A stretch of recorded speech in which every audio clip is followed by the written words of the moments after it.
The weapon. I had fought humans before. They were unpredictable, yes, but not beyond understanding. You could account for their bravery, their stubbornness, even their talent for improvisation. What you could not account for, what you could never predict, was their absurdity. And today, as the fleet descended upon the fractured blue and white sphere they called Earth, I was reminded that absurd was not an insult when applied to humans. It was a warning. The invasion had begun with textbook precision. Our ships, carriers of the Zarkith Dominion, broke through the upper atmosphere, their shields shimmering against the crackling plasma of re-entry. Our war councils had studied Earth's defenses for years. Their missiles, primitive. Their energy weapons, laughable. Their spaceborne fighters, insignificant. We would land, subdue, and pacify in days. Admiral Croc, standing at the bridge viewport beside me, was confident enough to purr. A low, throaty sound unique to his species. "They will fall quickly, Commander Trevak. You will see." I didn't answer. My eyes were locked on the tactical holomap, where red icons representing our drop ships pushed deeper into the planet's continents. The human military scrambled forces to intercept us. Jets, tanks, artillery, but nothing they had could truly threaten us. Or so I thought. The first reports came from the western coastal zones. Not of casualties, not of some hidden superweapon, but of confusion. Field log, Zarkith Ground Unit Bravo 17. We encountered resistance in the urban zone. Not heavy fire, but objects, large cylindrical objects. Rolling, they emit sound, high-pitched music. Our troops are hesitating. Requesting confirmation. Is this an attack? Rolling objects? Admiral Croc frowned. I flicked my mandibles in irritation. Perhaps primitive drones. Perhaps, he echoed, but his voice held uncertainty. The feed from one of our forward recon drones lit up the bridge. The image made no tactical sense. Down the cracked streets of a ruined human city, dozens, no hundreds, of bright metal barrels rolled toward our forces. They were painted in mismatched colors, some with crude faces scrawled on them. They blared music through tinny speakers, old, warbling melodies from an era long before humanity had spaceflight. They weren't armed, and yet, our soldiers stopped. The music was bizarrely cheerful, like a festival parade in the middle of a war zone. One of the barrels hit a pothole, tipped, and spilled its contents. The feed zoomed in. It wasn't explosives. It wasn't chemical agents. It was rubber balls, brightly colored ones. The Zarkith soldiers stared. They didn't fire. Some even picked up the balls and examined them in confusion. Then, the humans struck. From the buildings lining the street, hidden fire teams opened up, rifles, rocket-propelled grenades, even crude Molotovs. The Zarkith line collapsed in seconds, ambushed not by superior firepower, but by distraction.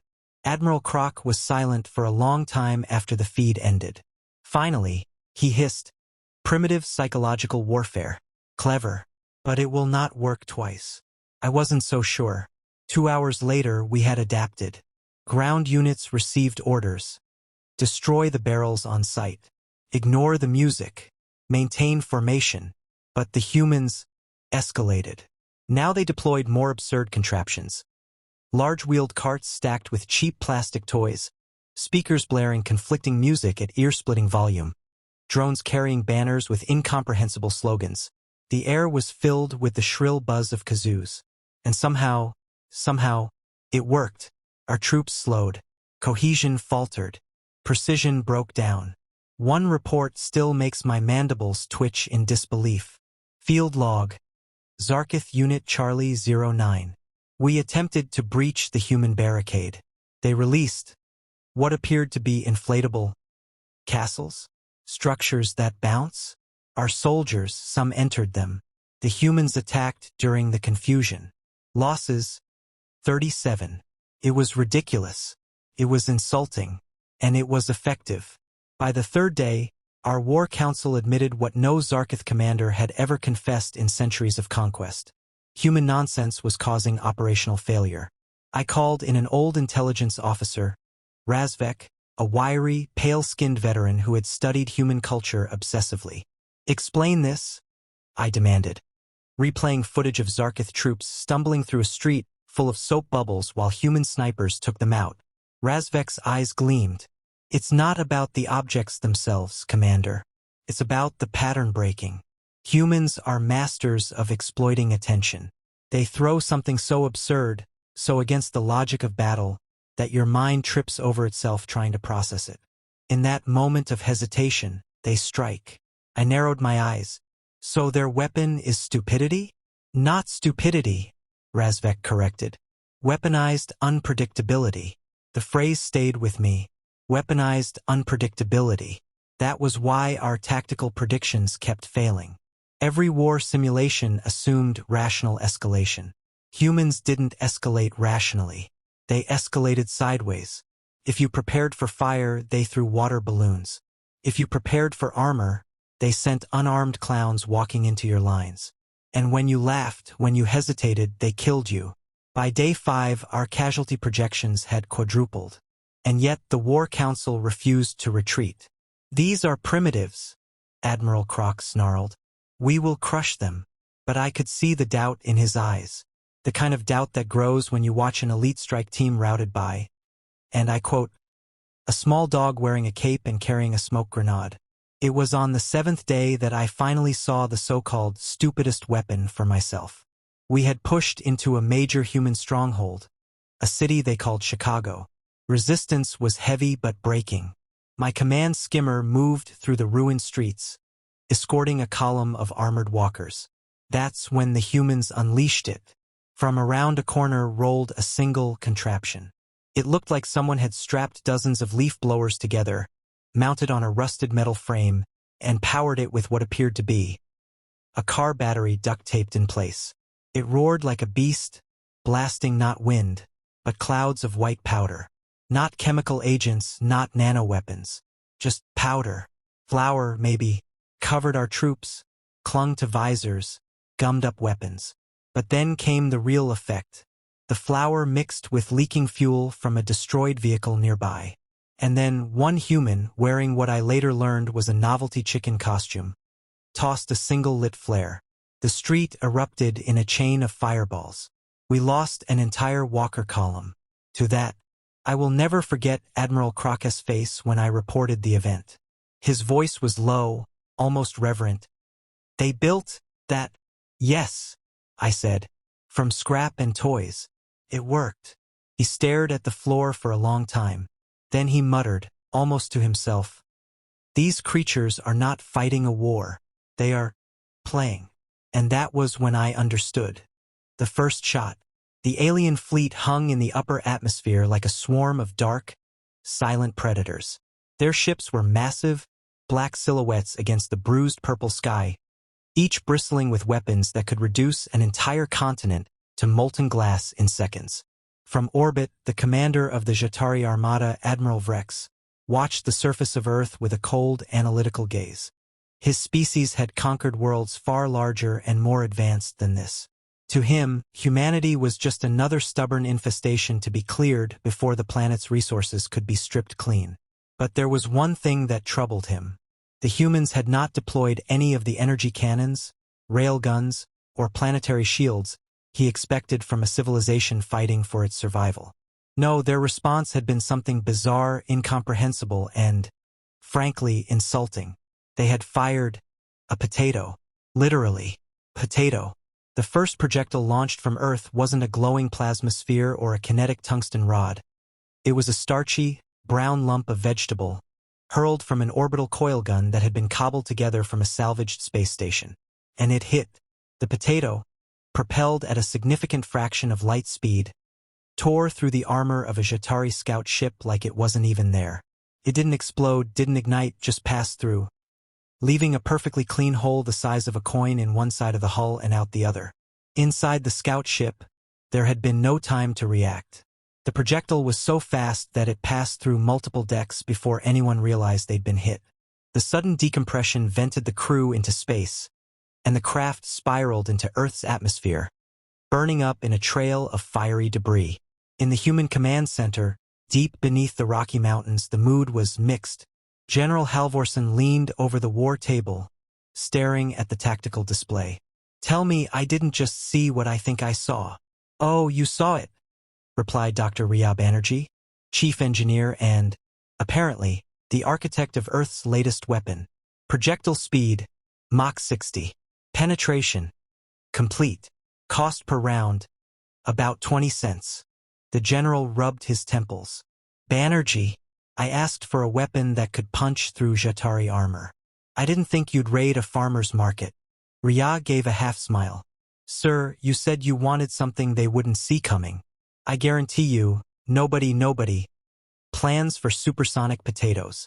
"It's not just a potato," added Lieutenant Parker from the targeting console.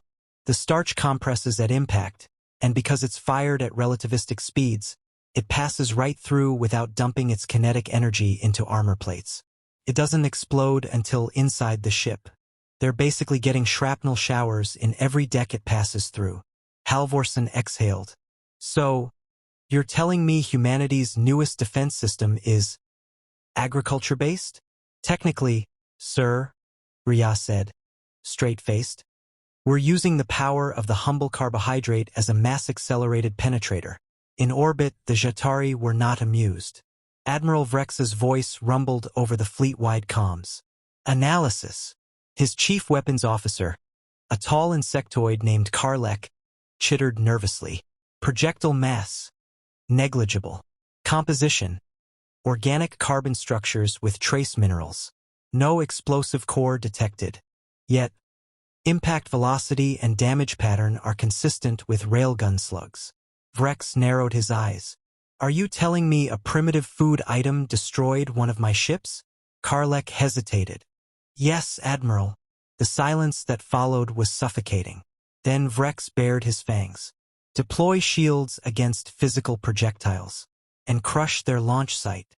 Back on Earth, the launch site was already being relocated.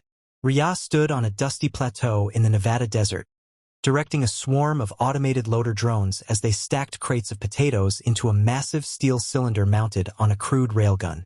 The weapon was built from salvaged satellite parts, ship hull plating, and anything else they could find. The beauty of the design was its simplicity. The Jatari expected energy-based weapons, beams, missiles, high-tech warheads. They were prepared for those. But a potato fired at near-light speed? That bypassed almost all of their defense systems. Energy shields did little against raw, hypervelocity mass. Parker approached, scanning the sky. "Riya, incoming. Multiple contacts. Looks like they're triangulating our position." Riya tapped her headset. "Control. How fast can you give me a firing solution?" 30 seconds, replied the command center. "Load the big one," she ordered. A loader drone wheeled over a crate stamped Russet King, extra large. Inside was a single, massive potato the size of a small football. Riya ran her fingers over its surface like a jeweler inspecting a priceless gem. Parker raised an eyebrow. "You're really going to send that into space?" "Hey," Riya grinned. "If we're going to die, we might as well do it with style." Above the planet, the Jatari strike ships descended. Sleek black hulls cut through the upper atmosphere, weapons primed. Vrex himself was aboard the lead vessel, determined to personally witness the annihilation of the human resistance. They locked onto the coordinates of the human weapon and prepared to fire. That's when the potato launched. It didn't streak through the air like a missile. It vanished. The railgun's acceleration was so extreme that the projectile reached orbital speeds almost instantly. At that velocity, the potato's kinetic energy was equivalent to several tons of TNT. It slammed into the Jatari lead ship before they could raise full shields. The impact shredded half the vessel in an instant. Crew members were vaporized, decks torn apart, and the entire front section sheared away. The remaining half of the ship spun wildly, venting atmosphere and flaming debris. Vrex survived barely. His command throne locked him in place as emergency bulkheads sealed around him. But the rage that boiled in his chest was volcanic. In the aftermath of the hit, Riya's team scrambled to move the railgun again. The Jatari wouldn't underestimate them twice. Halvorson's voice came over the comms. That's 2 ships down. They're gonna come at us harder now. I hope you've got more than potatoes in that playbook. Don't worry, General, Ria replied. I'm just getting started. If they think this is stupid now, wait until they see what we're cooking next. Parker glanced at her nervously. I'm scared to ask what that means. Let's just say, Ria smirked. They're not the only ones who can play with unconventional tactics. If a potato worked, imagine what a frozen turkey could do. Parker blinked. You're insane. Maybe, she said. But in this war, crazy might be exactly what we need. In orbit, Admiral Vrex ordered the fleet into full combat readiness. The humans had proven unpredictable, and unpredictability was dangerous. He swore to himself that before the day was done, the surface of Earth would be nothing but smoking glass. But deep in his mind, an uneasy thought gnawed at him. If these humans could turn a lump of plant matter into a weapon that could destroy a warship, what else could they turn into a threat? And worse, what if this was just their opening move? The war was no longer a simple extermination. It was becoming something the Jatari had never faced before. An enemy that fought with absurdity, with creativity, with stupidity so profound it was deadly. The sound of madness. The battlefield smelled of scorched alloy and burned ozone. The air thick with the acrid residue of plasma discharges. I crouched behind a shattered fragment of a Zelkar transport, the metal still warm from the orbital barrage that had gutted the valley. My armor's HUD flickered, half dead from the electromagnetic pulse that had rolled through earlier. All around, the broken forms of soldiers, human and alien alike, lay in twisted silence. Except for that sound. It was faint at first, drifting across the smoke-choked air. Not the shriek of plasma fire. Not the howl of a damaged engine. Drums. A slow, deliberate beat. Boom, boom, boom. Like the sound of a heart that had decided it was too big for its chest. I wasn't alone in hearing it. Across the scorched clearing, a squad of my own kind froze, antennae twitching. They looked at me, eyes wide and unsure. The youngest, a recruit barely old enough to hold a rifle steady, whispered, "General, what is that?" I didn't answer. My throat had gone dry. The humans appear. The smoke parted and they came. Not in their dropships. Not in the rumbling mechanized columns we had seen in every other war. No, they marched. Hundreds of them. Armored not in gleaming alloys but in a patchwork of scavenged plating, leather, and strange materials I couldn't identify. At their head, a single massive human carried something I recognized from ancient history files. A war drum strapped to his chest, struck with thick sticks in a rhythm that rattled the very air. Boom, boom, boom. The humans didn't move like soldiers. They moved like a ritual. Every step in time with the drum. Their eyes, cold, unblinking, were locked forward as if they didn't see us at all. I realized in that moment why their weapon was so terrifying. It wasn't designed to kill us. It was designed to make us break before the fight even started. Psychological warfare. We Zelkar are not strangers to fear. We know it intimately. We are trained to control it. But fear is usually born of logic. Facing a stronger army, realizing defeat is inevitable. This was different. The humans advanced without firing a shot. The drumbeat was joined by another, then another, and soon the air pulsed with layered rhythms. The sound was deep enough to vibrate in my bones. The rhythm wasn't chaotic. It was hypnotic. My heart began to unconsciously sink to it. One of my soldiers started breathing faster, muttering under his breath. Another tightened their grip on their rifle so hard that the metal creaked. When the first human screamed, an unholy, primal roar that cut through the rhythm like lightning, half my squad flinched. They had us before the first bullet was even fired. The first clash, a volley of plasma fire, finally broke the tension. My troops, desperate to reclaim control, unleashed a storm of bolts toward the advancing humans. And yet, they didn't break formation. They didn't scatter or dive for cover. Some fell, yes, but their comrades simply stepped over them, the drumbeat never faltering. Those who carried rifles fired short, brutal bursts between beats. The rest wielded weapons I had never seen before, blunt, heavy clubs studded with metal.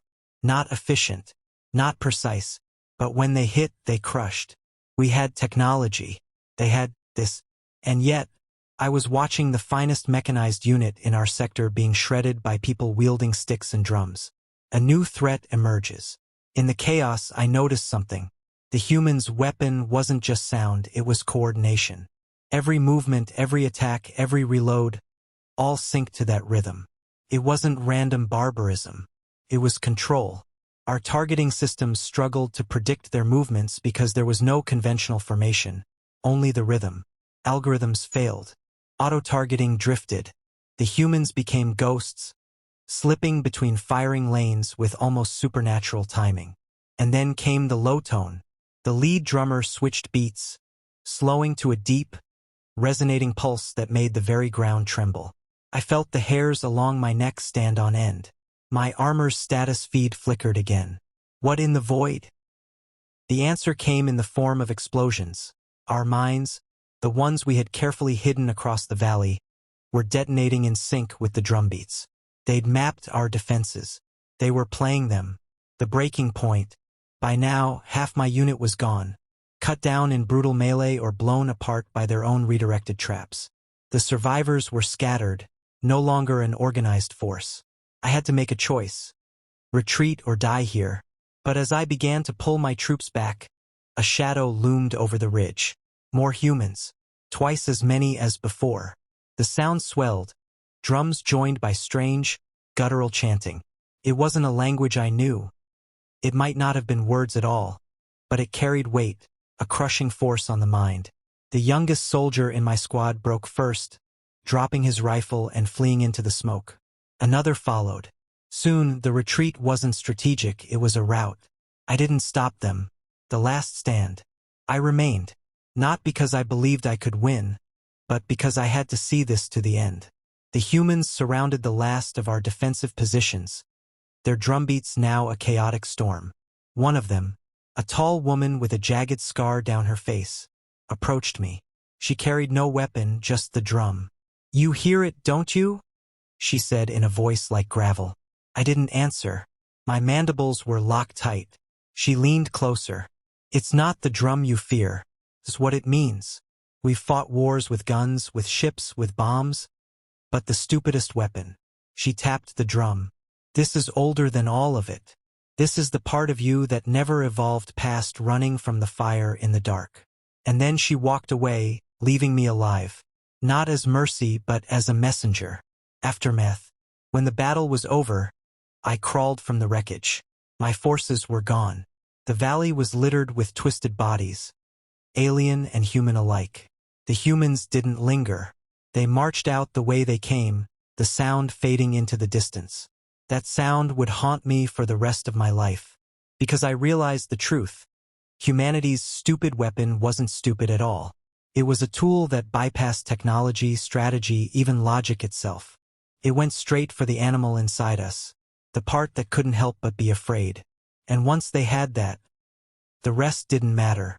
The last rhythm. The whole galaxy would eventually call it the Day of Drums. Not because the drums alone toppled empires, or because a single cadence could erase entire fleets. The name stuck because on that day, something old and animal and human climbed out of the mud and refused to be massaged by reason or tamed by doctrine. It refused to follow the rules the conquerors assumed were universal. And so the conquerors lost.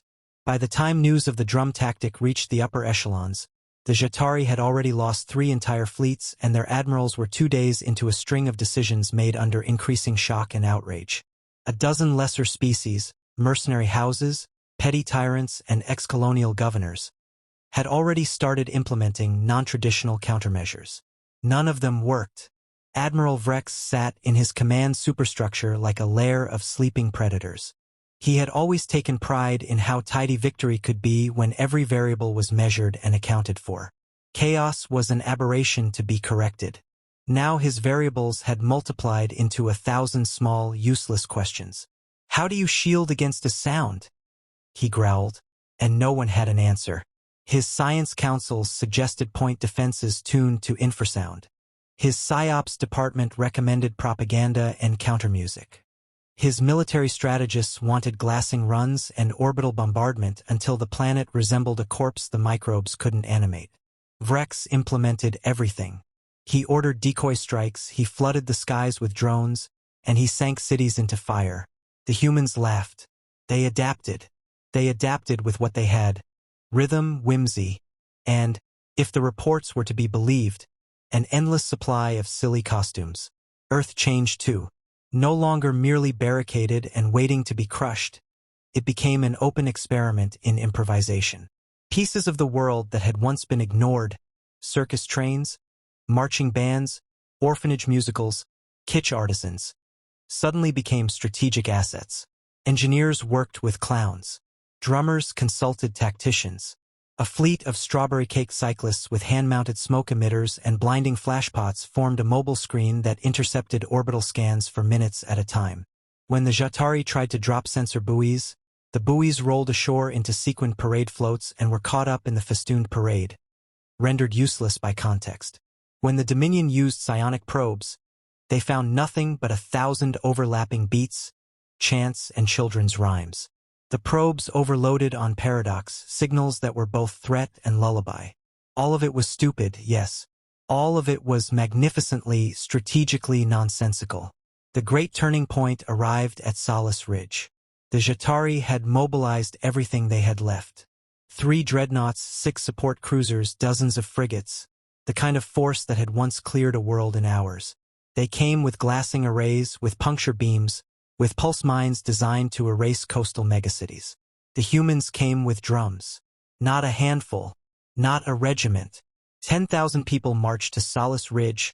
Families, veterans, ex-performers, farmers, AI programmers, retirees, all unified behind a single, absurd plan. Meet the scourge of reason with rhythm. They lined up across the valley, drums strapped like armor. They tuned their voices together. They synced their feet. They had prepared for the bombardment. They had choreographed the counter. When the dreadnoughts opened, everything the Jatari expected happened. Plasma arcs scorched the air. Shields burned like soap film. The first rounds punched through the market stalls and turned tents into pyres. The dreadnoughts readied their final glassing arrays. The humans did not panic. They shifted tempo. Boom, boom, boom. Faster, slower. A staccato that rivaled gunfire. A polyrhythm layered like a mask. The signals the Jatari ships depended on, signal locks, harmonic windows, the cadence of command, were flooded with noise that was not merely electromagnetic. It was purposeful. It was human. Engineers aboard the dreadnoughts tried to filter the data. Algorithms spun, searching for patterns. They found nothing that fit their models because the pattern existed in cultural memory, not code.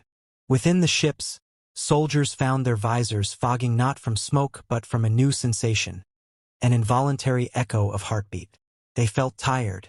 They felt small. Some could not rationalize why they were sobbing into their gauntlet hands. Their chain of command turned to static because the officers' own thoughts were flooded with images of home, of a mother's lullaby, of a child's scraped knee. Memories that had surfaced without context and refused to leave. The dreadnought's flagship went quiet first. Not from damage but from mutiny. The admiral, listening to drums he could not silence, ordered the array offline. One by one, other officers followed. In the end, the flagship's command module locked itself down with internal overrides. Sailors refused to engage targets they were seeing not as enemy ships but as faces in need of mercy.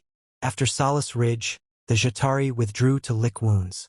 Across the sector, invite-only warlords admitted in private that they had never truly understood what culture could do in battle. Admiral Vrex was not one to retreat. He sought a decisive swing, one decisive blow to force humanity to the negotiating table. He ordered a surgical strike. Infiltrators would take down their drum lines, assassins would silence the key drummers, and with the cadence gone, the humans would fall into conventional warfare and be crushed. What he had not accounted for was redundancy that was human to the core. Improvisation. When assassins infiltrated the drumline, they were caught in confetti nets, entangled in costume flounces, smeared in face paint and poster glue. They were distracted by conversations, by clumsy hands that offered them tea, by strangers who told them stories that made them laugh until they could not remember why they had come. The assassins left confused, fatter with small human kindnesses, and in 2 cases, apologized to their targets. It was not just that the humans were defensively clever. It was that they weaponized empathy until it detonated in the most inconvenient place. The war dragged on. The larger empires began to fracture their consensus. Merchant houses abandoned contracts. The Dominion's puppet governors mutinied. The Jatari faced an ugly truth. They had not lost because their weapons were inadequate. They had lost because they had walked into a culture that refused to be translated into the neat, efficient boxes of conquest. Every attempt to neutralize the human tactics produced new, stranger tactics in reply. Eventually, the major powers called a halt. Negotiations did not begin immediately. There were too many grudges, too much fury. Instead, a truce settled. A temporary, brittle thing like the silence after a storm. Human emissaries came with drumbeats at their side and offered something unexpectedly plain. An invitation to stay, to see how the world worked when the people were not reduced to resource graphs or mineral quotas. Some envoys accepted immediately, dazzled by the novelty. Others refused, stubborn in their fear. But the seed was planted. Maybe, just maybe, humanity's stupidity, its willingness to throw the rules out the window and chase what felt honest, was less a weapon than a mirror. It showed the rest of the galaxy something they had forgotten. That unpredictability could be a kind of freedom,